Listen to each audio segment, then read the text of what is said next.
আজকের এই ঘটনা শোনার পরে অনেক রাত কেউ ঘুমাতে পারেনি। আসসালামু আলাইকুম, আমি সাইফুল আর আপনারা শুনছেন আপনাদের প্রিয় ভৌতিক অনুষ্ঠান বুটকম. আজ আমি যে ঘটনাটি শোনাতে যাচ্ছি, এই ঘটনাটি পাঠিয়েছেন আমাদের এই একজন নিয়মিত শ্রোতা মাহফুজ। চলুন শুরু করা যাক। তিনি যেভাবে লিখেছেন আমি সেভাবেই পড়ার চেষ্টা করছি। আমি মাহফুজ, বর্তমানে দুবাইয়ে থাকি, কিন্তু আমার জন্ম আর বেড়ে ওঠা পিরোজপুর জেলার এক প্রত্যন্ত গ্রামে। আজ থেকে বহু বছর আগের কথা। সালটা ছিল 1999। তখন আমার বয়স মাত্র 10 বছর। ছোটবেলা থেকেই আমি ছিলাম খুব দুরন্ত। পড়াশোনায় ভালো হলেও আমার সবচেয়ে বড় নেশা ছিল মাছ ধরা। আমাদের বাড়ির চারপাশে ছিল আম, নারকেল আর সুপারির বাগান। তখন গ্রামে বিদ্যুৎ পৌঁছায়নি। সন্ধ্যা হলেই চারপাশ অন্ধকারে ডুবে যেত। কেরোসিনের কুপির আলোই ছিল আমাদের ভরসা। আমাদের বাড়ির পাশ দিয়ে একটি খাল বয়ে গেছে। সেই খালের পাড়ের রাস্তা ধরেই বাড়িতে আসতে হতো। একটু সামনে ছিল একটি বড় পুকুর। পুকুরের দুই পাশে বাঁশঝাড়, ঝোপঝাড়, ডোবা আর আকাশ ছোঁয়া তাল গাছ। দিনের বেলাতেও জায়গাটা কেমন যেন গম্ভীর লাগতো। বর্ষাকালে আমি প্রায় প্রতিদিনই এই ডোবার পাশে কারেন্ট জাল বসাতাম। টিফিনের টাকা জমিয়ে নিজের হাতে জাল কিনেছিলাম। আশ্চর্যের বিষয়, গ্রামের অনেক অভিজ্ঞ জেলেও যত মাছ ধরতে পারতো না, আমার জালে তার চেয়েও বেশি মাছ উঠত। কিন্তু হঠাৎ করেই সব বদলে গেল। একদিন, 2 দিন, 3 দিন, পুরো এক সপ্তাহ কেটে গেল, অথচ আমার জালে একটিও মাছ ধরা পড়ল না। আমি অবাক হয়ে গেলাম। মনে হলো নিশ্চয়ই কেউ গভীর রাতে এসে আমার জাল থেকে মাছ চুরি করে নিয়ে যাচ্ছে। তখন সারা বাংলাদেশে ভয়াবহ বন্যা, চারিদিকে পানি আর পানি। মাছের অভাব হওয়ার কোনো কারণই ছিল না। তাই আমি সিদ্ধান্ত নিলাম, আজ রাতে আমি নিজেই পাহারা দেব। যেই হোক তাকে হাতে নাতে ধরব। রাত 9টার মধ্যেই পড়াশোনা শেষ করে ঘুমিয়ে পড়লাম, কারণ ভোর হওয়ার আগেই আমাকে উঠতে হবে। কিন্তু আমি জানতাম না, সেদিন রাতে আমার জন্য অপেক্ষা করছিল এমন এক অভিজ্ঞতা, যেটা আজও মনে পড়লে আমার শরীর ঠান্ডা হয়ে যায়। রাত কতক্ষণ কেটেছে আমি জানি না। হঠাৎ করেই আমার ঘুম ভেঙে গেল। কানে ভেসে আসছে অসংখ্য পাখির কিচিরমিচির ডাক। আমি মনে মনে ভাবলাম নিশ্চয়ই ভোর হয়ে গেছে। তাড়াতাড়ি উঠে দরজা খুলে বাইরে বের হলাম। বাইরে এসে দেখি চারিদিকে হালকা আলো ছড়িয়ে আছে। আমি আর আকাশের দিকে তাকাইনি। ভাবলাম এটাই তো ভোরের আলো। দ্রুত হাঁটতে শুরু করলাম পুকুর পাড়ের দিকে। খালের পাড়ের সরু রাস্তা ধরে এগিয়ে যাচ্ছি। চারদিকে নিস্তব্ধতা, শুধু দূরে কোথাও ভ্যাঙের ডাক আর ঝিঝি পোকার শব্দ। পুকুরের কাছে পৌঁছে বাজারের সামনে যেতেই হঠাৎ মনে হলো কিছু একটা ঠিক নেই। এখানে এত অন্ধকার কেন? গাছগুলোর ছায়া অস্বাভাবিক লম্বা হয়ে মাটিতে পড়ে আছে। চারপাশে এমন এক নীরবতা, যেন পুরো পৃথিবী থেমে গেছে। ঠিক তখনই আমার চোখ গেল আকাশের দিকে। দেখে বুকের ভেতরটা কেঁপে উঠল। এটা ভোরের আলো নয়, পূর্ণিমার চাঁদের আলো। আমি ভুল করে রাতের মাঝখানেই বেরিয়ে এসেছি। চারদিকে তাকাতেই শরীর ঠান্ডা হয়ে গেল। এই সময় বর্ষাকাল, পানিতে নামলে যদি সাপ থাকে, আর যদি সত্যিই কেউ মাছ চুরি করতে আসে। আমি কাউকেই দেখতে পাচ্ছি না। অকারণ সাহস দেখানোর কোনো মানে নেই। নিজেকে বোঝালাম আরও একটু পরে আসব, তখন সত্যিই ভোর হবে। ধীরে ধীরে ঘরের দিকে হাঁটা শুরু করলাম। তখনও বুঝিনি আমি একা ফিরে আসছি, না আমার অজান্তেই অন্ধকারের গভীর থেকে যেন কিছু একটা আমাকে অনুসরণ করছে। বাড়িতে ফিরে দরজা বন্ধ করলাম। মনে হলো এবার নিশ্চিন্ত। খাটের পাশে থাকা ছোট্ট জানালাটা খুলে দিলাম। তারপর চোখ পড়ল দেওয়ালে ঝোলানো ঘড়ির দিকে। কাঁটা দেখিয়ে দিচ্ছে রাত 2টা 10 মিনিট। আমার বুক ধড়ফড় করতে শুরু করলো। আমি তো ভেবেছিলাম ভোর হয়ে গেছে। তাহলে এতক্ষণ যে পাখির ডাক শুনলাম, সেগুলো কিসের ডাক ছিল? আমি তাড়াতাড়ি জানালাটা বন্ধ করে দিলাম। আর ঠিক সেই মুহূর্তেই বাইরে থেকে ভেসে এলো একটি অদ্ভুত শব্দ, যে শব্দ আজও আমার কানে বাজে। আর ঠিক সেই মুহূর্ত থেকেই শুরু হয় এমন কিছু যা আমি জীবনেও ভুলতে পারিনি। আমি জানালাটা বন্ধ করে খাটে বসে আছি। হঠাৎ দূর থেকে ভেসে এলো এক অদ্ভুত শব্দ। প্রথমে মনে হলো হয়তো কারো বিয়ের শোভাযাত্রা, কিন্তু পরক্ষণেই বুঝলাম না, এটা কোনো স্বাভাবিক শব্দ নয়। শুনতে পাচ্ছিলাম অনেকগুলো নুপুর একসাথে ঝনঝন করছে, তার সঙ্গে ধীর তালে বাজছে ডোল, আর সেই ডোলের তালে কয়েকজন যেন অজানা ভাষায় গান গাইছে। আমি জীবনে এমন ভাষা আগে কখনো শুনিনি। কথাগুলো মানুষের মতো শোনালেও একটি শব্দের অর্থ বুঝতে পারছিলাম না। শব্দগুলো ধীরে ধীরে কাছে আসতে লাগলো। মনে হচ্ছিল ওরা বাজার পেরিয়ে, পুকুর পার পেরিয়ে সোজা আমার বাড়ির দিকে এগিয়ে আসছে। প্রতিটি মুহূর্তে ঢোলের শব্দ আরো ভারী হয়ে উঠল। নূপুরের ঝনঝনানি যেন চারপাশের বাতাস কাঁপিয়ে দিচ্ছিল। আমার বুকের ভেতর ধুকপুক শব্দ এত জোরে হচ্ছিল যে মনে হচ্ছিল বাইরে থেকেও শোনা যাবে। আমি ভয়ে স্থির হয়ে বসেছিলাম। তারপর সাহস করে জানালার কাঠের ছোট্ট একটি ছিদ্র দিয়ে বাইরে তাকালাম। আর যা দেখলাম তা ভাষায় প্রকাশ করা কঠিন। চাঁদের আবছা আলোয় দেখলাম প্রায় ৮ থেকে ১০ জনের একটি দল। তারা ধীরে ধীরে আমার উঠোনে এসে থামলো। তাদের শরীর অস্বাভাবিক কালো, এতটাই কালো যে মুখের কোনো রেখাই স্পষ্ট বোঝা যাচ্ছিল না। শুধু মনে হচ্ছিল তাদের চোখ দুটো অন্ধকারের মধ্যেও অস্বাভাবিকভাবে জ্বলছে। তাদের মধ্যেও একজন ছিল নারী অবয়ব। তার চুল কোমরের নিচ পর্যন্ত নেমে এসেছে। মাথার সিঁথিতে লাল সিঁদুরের মতো একটি দাগ দেখা যাচ্ছিল। চাঁদের আলোয় তার চোখ দুটো অগ্নির মতো লালচে দেখাচ্ছিল। তার মুখে অদ্ভুত এক স্থির অভিব্যক্তি। আমি ভয়ে চোখ সরাতে পারছিলাম না। মনে হচ্ছিল ওরা সবাই একসাথে আমার ঘরের দিকেই তাকিয়ে আছে, যেন জানে আমি জানালার আড়াল থেকে তাদের দেখছি। ঠিক তখনই সব শব্দ হঠাৎ থেমে গেল। নূপুর থেমে গেল, ডোল থেমে গেল, গানও থেমে গেল। চারপাশে এমন নীরবতা নেমে এলো যেন পুরো পৃথিবী নিঃশ্বাস বন্ধ করে দাঁড়িয়ে আছে। আর সেই নীরবতার মাঝেই আমার মনে হলো ওদের একজন ধীরে ধীরে আমার ঘরের দিকে এগিয়ে আসছে। আমি নিঃশ্বাস বন্ধ করে জানালার পাশে দাঁড়িয়েছিলাম। মনে হচ্ছিল যদি সামান্য শব্দও করি তারা বুঝে যাবে আমি জেগে আছি। ঠিক তখনই ধীরে ধীরে সেই নারী অবয়বটি আমার জানালার কাছাকাছি এসে দাঁড়ালো। চাঁদের ফ্যাকাশে আলোয় তার লম্বা চুল বাতাসে দুলছিল। আমি স্পষ্ট দেখতে পেলাম তার চোখ দুটো যেন জ্বলন্ত কয়লার মতো লাল। সে কোনো কথা বলছিল না, শুধু স্থির দৃষ্টিতে আমার ঘরের দিকে তাকিয়েছিল। তার পেছনে দাঁড়িয়ে থাকা অন্য অবয়বগুলোর চোখও যেন একসঙ্গে আমার দিকেই স্থির।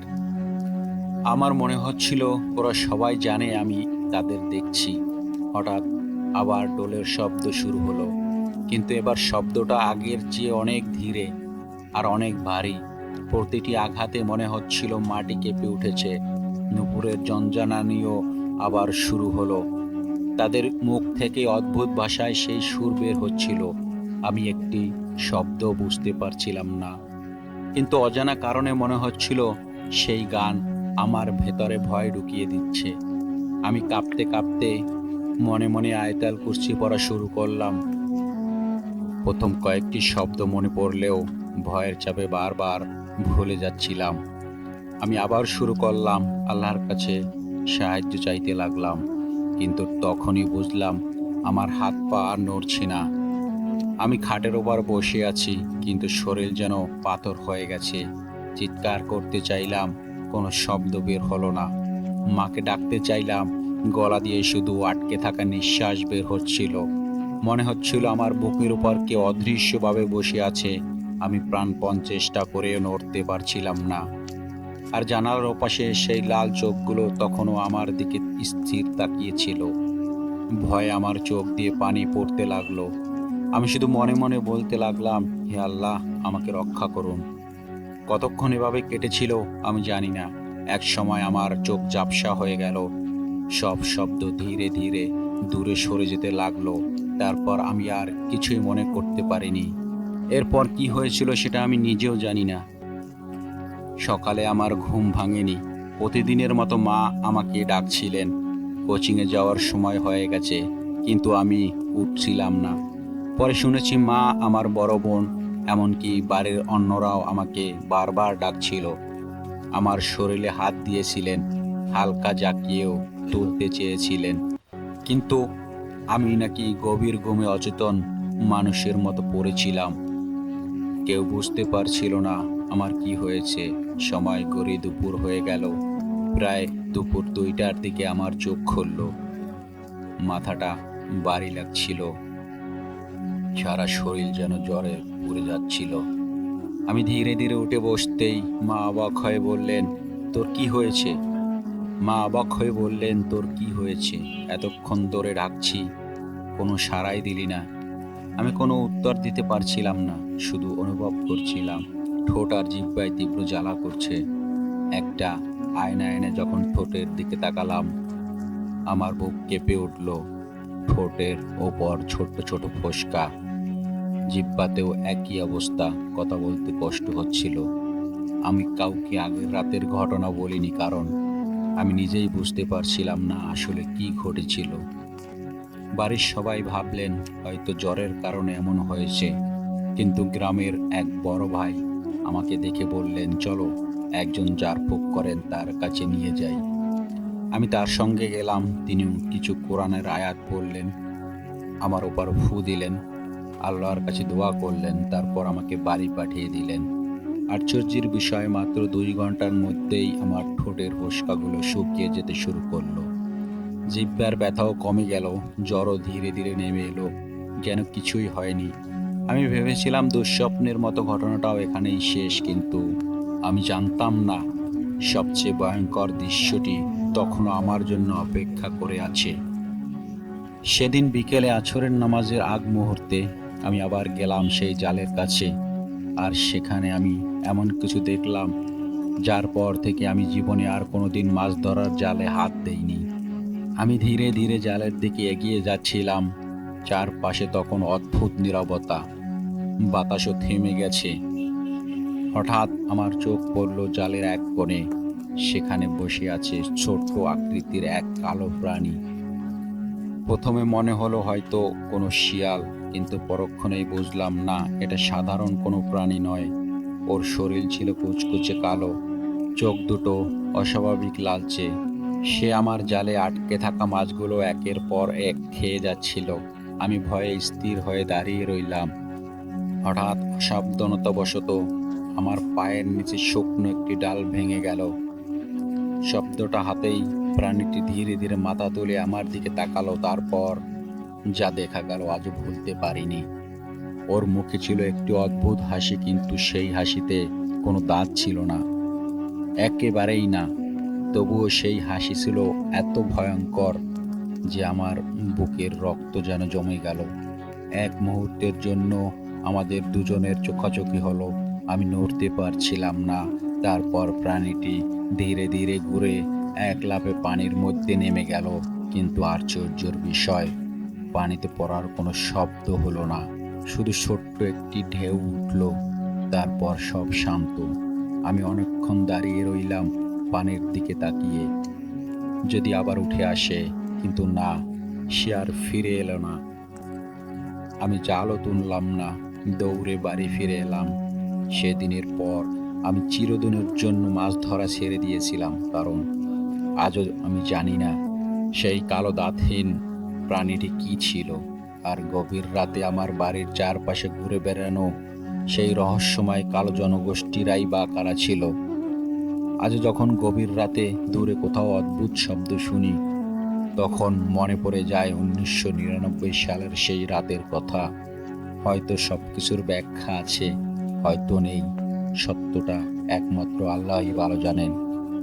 যদি আপনাদের কাছেও এমন কোনো রহস্যময় বা অদ্ভুত অভিজ্ঞতা থেকে থাকে, তাহলে আমাদের কাছে লিখে পাঠাতে পারেন। আমি সাইফুল আজকের মতো এখানেই বিদায় নিচ্ছি। প্রিয় লিসেনার, আরও একবার স্বাগত জানাচ্ছি আমাদের আজকের এপিসোডে। সবাই মনোযোগ সহকারে শুনবেন, আশা করি ভালো লাগবে। এই ঘটনাটি ওই একই ব্যক্তি মাহফুজ ভাই, আমাদের নিয়মিত শ্রোতা, তিনি পাঠিয়েছেন। তাকে অসংখ্য ধন্যবাদ আমাদের চমৎকার ঘটনা উপহার দেওয়ার জন্য। তাহলে চলুন দেরি না করে আমরা চলে যাই আমাদের আজকের দ্বিতীয় ঘটনায়। তো তো মাহফুজ ভাই যেভাবে লিখেছেন আমি সেভাবেই পড়ে শোনাচ্ছি। আসসালামু আলাইকুম, আমি মাহফুজ। প্রথমেই পরিবারের সবাইকে জানাই আন্তরিক শুভেচ্ছা। আজ আমি যে ঘটনাটি শেয়ার করতে যাচ্ছি সেটি শুধু আমার নয়, এই ঘটনার সাক্ষী ছিল আমার পুরো পরিবার। ঘটনাটি অনেক বছর আগের, সময়ের ব্যবধানে অনেক কিছু বদলে গেছে। আজ আমার মা আর আমাদের মাঝে নেই, তিনি এই পৃথিবী ছেড়ে চলে গেছেন। কিন্তু মায়ের স্মৃতি আর সেই রাতের ঘটনা আজও আমার কাছে ঠিক ততটাই জীবন্ত যতটা সেদিন ছিল। তখন আমাদের পরিবারের সদস্য ছিল মাত্র 4 জন। আমার বাবা, আমার মা, আমি আর আমার ছোট বোন। আমাদের ফ্ল্যাটটি ছিল বেশ বড়, 3টি রুম ছিল। একটি ছিল বাবা মায়ের শোবার ঘর, একটি আমরা ব্যবহার করতাম, আর একটি রুম বেশিরভাগ সময় খালিই পড়ে থাকতো। একদিন বাবা বললেন, খালি রুমটা তো ব্যবহারই হচ্ছে না, ভাড়া দিয়ে দিলে কিছু বাড়তি আয় হবে। আমরা সবাই রাজি হয়ে গেলাম। কয়েকদিনের মধ্যেই এক দম্পতি সেই রুমটি ভাড়া নিলেন। শুরুর দিকে তাদের দেখে খুব সুখী দম্পতি মনে হচ্ছিল। প্রতিদিন সকালে একসঙ্গে বের হতেন, সন্ধ্যায় একসঙ্গে ফিরতেন। মা প্রায় তাদের সঙ্গে গল্প করতেন।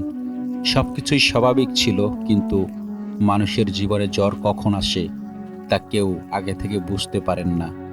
একদিন হঠাৎ করেই তাদের সংসারে শুরু হলো প্রচণ্ড অশান্তি। প্রায় প্রতিদিনই ঝগড়ার শব্দ শুনতে পেতাম। কখনো দরজা বন্ধ করে চিৎকার, কখনো কান্নার আওয়াজ, কখনো আবার ঘন্টার পর ঘন্টা নীরবতা। তারপর একদিন সকালে দেখি ভাড়াটিয়া আন্টি একটি ব্যাগ হাতে নিয়ে বাসা থেকে বেরিয়ে গেলেন। সেদিনের পর তিনি আর ফিরে এলেন না। আন্টি চলে যাওয়ার পর আঙ্কেলটা যেন একেবারে ভেঙে পড়েছিল। আগের মতো আর হাসতেছে না। প্রায় সারাদিন দরজা বন্ধ করে চুপচাপ বসে থাকতেন। মাঝে মধ্যে রাতের বেলা তাকে একা একা কাঁদতেও শুনেছি। আমার বাবা মানুষ হিসেবে খুবই সহানুভূতিশীল ছিলেন। একদিন বাবা আঙ্কেলকে জিজ্ঞেস করলেন, আপনার কোনো সমস্যা হলে আমাকে বলতে পারেন। আঙ্কেল কিছুক্ষণ চুপ থেকে দীর্ঘশ্বাস ফেলে বললেন, ভাই, আমি আমার স্ত্রীকে খুব ভালোবাসি, কিন্তু হঠাৎ করেই সে আমাকে ছেড়ে চলে গেছে। আমি বুঝতেই পারছি না কেন এমন হলো। কথাগুলো বলতে বলতে তার চোখ ভিজে উঠছিল। বাবাও বিষয়টি নিয়ে চিন্তিত হয়ে পড়লেন। আমাদের গ্রামের বাড়ি বরিশালে। সেই সুবাদে বাবার পরিচয় ছিল একজন ধর্মীয় শিক্ষকের সঙ্গে। বাবা তার সঙ্গে যোগাযোগ করলেন এবং পুরো বিষয়টি খুলে বললেন। কয়েকদিন পর তিনি ঢাকায় আসতে রাজি হলেন। সেদিন বিকেলের দিকে তিনি আমাদের বাসায় এলেন। মাঝারি গড়নের একজন মানুষ, মুখে লম্বা দাড়ি, খুব শান্ত স্বভাবের। বাসায় ঢুকেই তিনি চারপাশে কিছুক্ষণ নীরবে তাকিয়ে রইলেন। তারপর আঙ্কেলের সঙ্গে অনেকক্ষণ কথা বললেন। শেষে বললেন, আজ রাতেই কিছু দোয়া দুরুদ পড়ে আল্লাহর কাছে সাহায্য চাইব, তবে সন্ধ্যার পর সবাই শান্ত থাকবেন। তারপর তিনি কিছু জিনিস আনতে বললেন। আমার বাবা আর আঙ্কেল বাজারে গেলেন। আমি তখন ছোট, কৌতূহল হচ্ছিল রাতে কি হবে। সন্ধ্যা নামতেই বাসার পরিবেশ বদলে গেল। বাইরের জানালাগুলো বন্ধ করে দেওয়া হলো, ঘরের প্রধান লাইট নিভিয়ে রাখা হলো, শুধু কয়েকটি মোমবাতির আলো জ্বলছিল। মোমের ক্ষীণ আলোয় পুরো ঘরটাকে কেমন যেন অচেনা লাগছিল। দেওয়ালে মানুষের ছায়াগুলো লম্বা হয়ে পড়ছিল। ঘড়ির টিকটিক শব্দ পর্যন্ত স্পষ্ট শোনা যাচ্ছিল। আমি আর আমার ছোট্ট বোন চুপচাপ বসে সব দেখছিলাম, কিন্তু তখনও জানতাম না আর কয়েক মিনিট পর আমাদের জীবনের সবচেয়ে অস্বাভাবিক রাত শুরু হতে যাচ্ছে। হঠাৎ ঘরের ভেতরের বাতাস কেমন যেন ভারী হয়ে উঠল, আর ঠিক তখনই পুরো পরিবেশ অস্বাভাবিক নীরব হয়ে ওঠে। সেদিন রাতটা আমি আজও ভুলতে পারিনি। ঘরের ভেতরে আমরা সবাই চুপচাপ বসে আছি। মোমবাতির আলোয় দেয়ালের ছায়াগুলো কেমন যেন নড়ছিল। বাইরে কোনো বাতাস ছিল না, তবুও জানালার কাছে মাঝে মাঝে হালকা শব্দ হচ্ছিল। আমি ভয়ে বাবার হাত শক্ত করে ধরে রেখেছিলাম। কিছুক্ষণ পর তিনি আমাদের দিকে তাকিয়ে শান্ত কণ্ঠে বলল, তোমরা ছোট, তোমরা পাশের ঘরে গিয়ে বসো, ভয় পেও না। মা আমাকে আর আমার ছোট বোনকে নিয়ে পাশের ঘরে চলে গেলেন। দরজাটা পুরোপুরি বন্ধ করা হয়নি, সামান্য ফাঁক ছিল। আমি সেই ফাঁক দিয়ে বারবার উঁকি মারছিলাম। দেখলাম বাবা আর ভদ্রলোক মেঝেতে বসে আছেন। ঘরে এক অদ্ভুত নীরবতা। তারপর তিনি ধীরে ধীরে দোয়া পড়তে শুরু করলেন। কিছুক্ষণ সব কিছু স্বাভাবিক ছিল।